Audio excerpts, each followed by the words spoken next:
Hey, Element, welcome back from Thanksgiving break. It is good to get to be with you tonight, and I hope that your Thanksgiving break was restful. Whether it was connecting with friends, connecting with family, or man, just getting some downtime. That is important. I want to give you a quick announcement. Next week, we are having a rally night, and what I saw last month in November is that you guys are really connecting with the purpose behind a rally night. It's a night where we all get to be together. There's going to be a great presentation of the gospel, a great opportunity for you to invite a friend to a great, just fantastically programmed night where they're going to hear the gospel presented. They may have an opportunity to meet your coach, and it could be a first step in connecting them to the Lifehouse that you're in. And so I hope you take advantage of that. Be praying about the people that are in your spaces. Remember, we're in this series talking about spaces. Who are the people that you go to school with, that you work with, that are in your activities, your hobbies, live in your home, live in your neighborhood, the people around you, who's in your spaces that you need to reach out and make an invite and go, hey, what are you doing Wednesday night? Would love for you to come to church with me. We hope that's an easy invite for you. So as we're talking about your spaces, it's one thing to identify where those spaces are. And I think it's pretty easy for you guys to see that. You can kind of look in your world and go, yeah, I see where God has me. He's got me in this club, in this activity, in this classroom with this group of friends and that group of friends and all of these other spaces in this home with my siblings, my parents, aunts, uncles, kids in the neighborhood, families in the neighborhood. It's pretty easy to identify those spaces, but tonight we're going to talk about how do you activate those spaces, because it's one thing to identify where the spaces are, but God is actually calling you to do something in those spaces. And we've been in the book of 2 Timothy, and the writer of this book, Paul, was talking to a young church leader, someone that he poured his life into, and Paul was like imploring him, begging him, going, look, you have to be, there is an urgency here. There is a lot at stake, and you have got to activate your space, Timothy, where God has placed you. And he used three really common illustrations that would have been common for people of that day to illustrate to Timothy the type of urgency that he should take into those spaces. He talked about a military soldier, he talked about an athlete competing to win a prize, and he talked about a farmer. All three of these things would have been very common knowledge to people of that age. Military, there were all these outposts throughout the Roman Empire, and if you were stationed in the military in one of those outposts, you had to get up with purpose every day to realize that you have been called to stand that post, that guard. In order for the Roman Empire to exist, all of those soldiers were required to be obedient to that post. And so he used that illustration with Timothy going, look, Timothy, you have been placed in this city for this purpose, for the kingdom of God. Wake up with purpose. There is a lot at stake. A soldier would have woken up every day and said, if I don't show up today, lives are at stake. Paul was telling Timothy, he was like, look, if you don't show up today, eternity is at stake for the lives of the people around you. And I want you to let that sink in for a minute, Element, that the same question that he is asking of Timothy, he's asking of you. If you don't show up every day, eternity is at stake. And that is huge. The second piece that he uses was this idea of an athlete competing to win a prize. And he was like, in their day and age, it wasn't just about win at all costs, which is kind of the way athletics are nowadays, is people are like, hey, do whatever you got to do to win. And so you got people bending rules, working the back door, like the way that people celebrate going in after a score and they taunt. In their day and age, it wasn't just about winning the prize. It was about how you went about competing. There was honor and nobility in that as well. And you had to understand the rules of engagement. And I was thinking about activating your spaces, that you need to understand the rules of engagement when it comes to your spaces. Because it's not enough just to be able to come in and like hammer someone and go, you need to know who Jesus is. You need to know that he loves you. There's all these things that got to change about your life.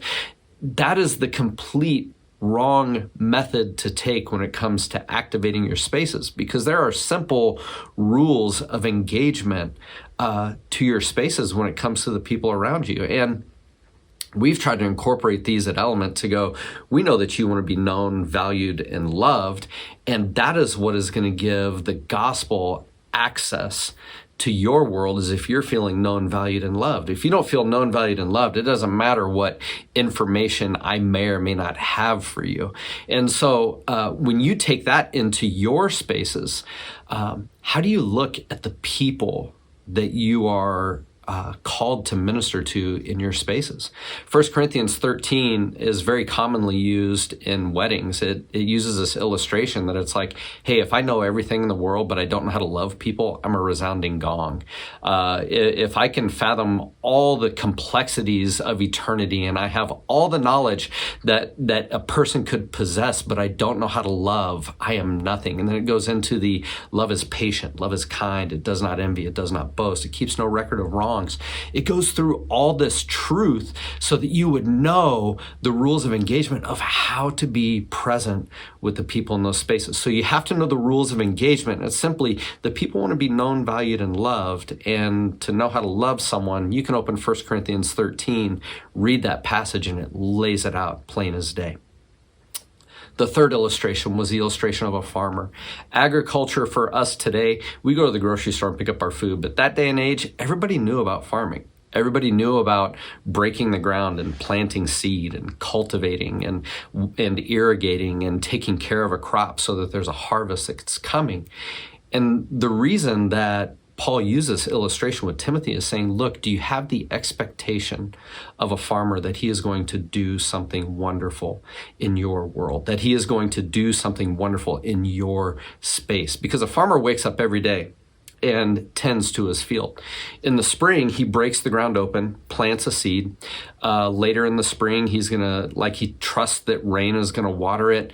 And as it grows, he may need to weed that field. He may need to irrigate that crop. He'll need to wait for the perfect timing in the fall for the harvest so that he can reap a harvest that's like 100 times what he planted in the ground. And so when you think about that for a minute, when a seed is planted, that farmer does nothing to cause the growth. God is the one that causes the growth.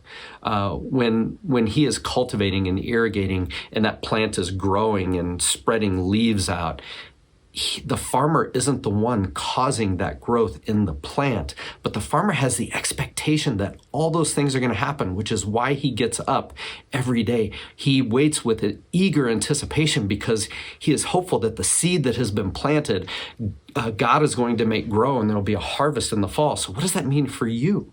What did that mean for Timothy in his day and age? Well, it meant he has the eager anticipation that in his environment, he is going to plant seeds. He is going to get up with eager anticipation in hoping and knowing that God is going to do something wonderful in his spaces. And it's the same for you. How are you looking at your home? How are you looking at your classrooms, your activities, your work, the spaces that you're in, the friend groups? Are you looking with eager anticipation, planting seeds, showing up and loving and being determined like a soldier because you anticipate that God would do something wonderful, that he would bring a harvest? Because look, the life change, that's not your responsibility. I shouldn't come into your space with a baseball bat and hammer you into changing who you are, the way that you think. You're going to hear a lot of truth from us on Wednesday nights because we're going to share truth from Scripture. But what you do with that truth, I'm going to trust with eager anticipation that God is going to do something wonderful with that truth in your life. And the fourth space that we haven't talked a whole lot about could possibly be your heart. How are you allowing the gospel to do inner work in you? Maybe that's the space that you need to allow God access to. Maybe that's the space where you need to understand truth for yourself so that you can be truth in some other environments. And so what I want to do today, I'm hoping that God will do something scary with you. Okay? I hope he is going to challenge you with one of your spaces. And so what I want to do, I want you to find some space in the room that you're in. Some of your life houses are very crowded, which is really awesome, but you may need to turn the volume up so people can hear it throughout the room. But I want you to find some space in your room. I want you to spread out. Find space. Go ahead. I'm going to give you time for it. Yes, that's right. There'll be a little chatter now. You're going to be shuffling around. Totally get it. You're still moving, finding space. Yes, you don't think you need to move and you're still next to your friend, create a little space there. I want you to have a moment with Jesus. So find yourself settled, get comfortable, okay? This isn't going to take very long, but it's going to take you to be focused. Take a breath. I want you to think about the 3 options for the spaces in your life. Actually, I said that wrong. I want you to think about the 4 options. You have your work and school.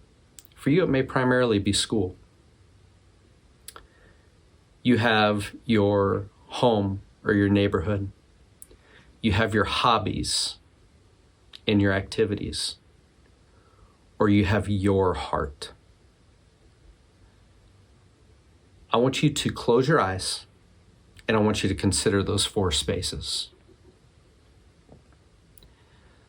I want you to picture the people around you in those spaces. One of those spaces is going to stick out to you that you feel like could get more of your attention than the other 3, or it might be more in need of God's attention more than the other 3. And I want you to think about that space. I want you to think about the people in that space.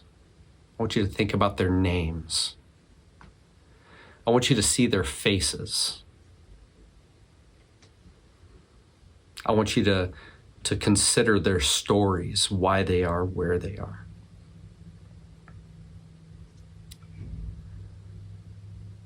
Now, I want you to think about what it would mean for you to show up as an obedient soldier to your post every day, because eternity is at stake. Keep your eyes closed. Eternity is at stake for the people in those spaces. Eternity is at stake. How have you arrived? Are you an image of 1 Corinthians 13? Are you the image of love to the people in those environments so that they'll be willing to listen? Where have you succeeded and where have you failed in that? Do you have a spirit of expectation like a farmer that knows that when he plants a seed, that a harvest is coming? Do you have that type of expectation going into that? Which space is it that God is calling you to activate? You're going to step into your small groups now, and you're going to discuss that with the people that are around you.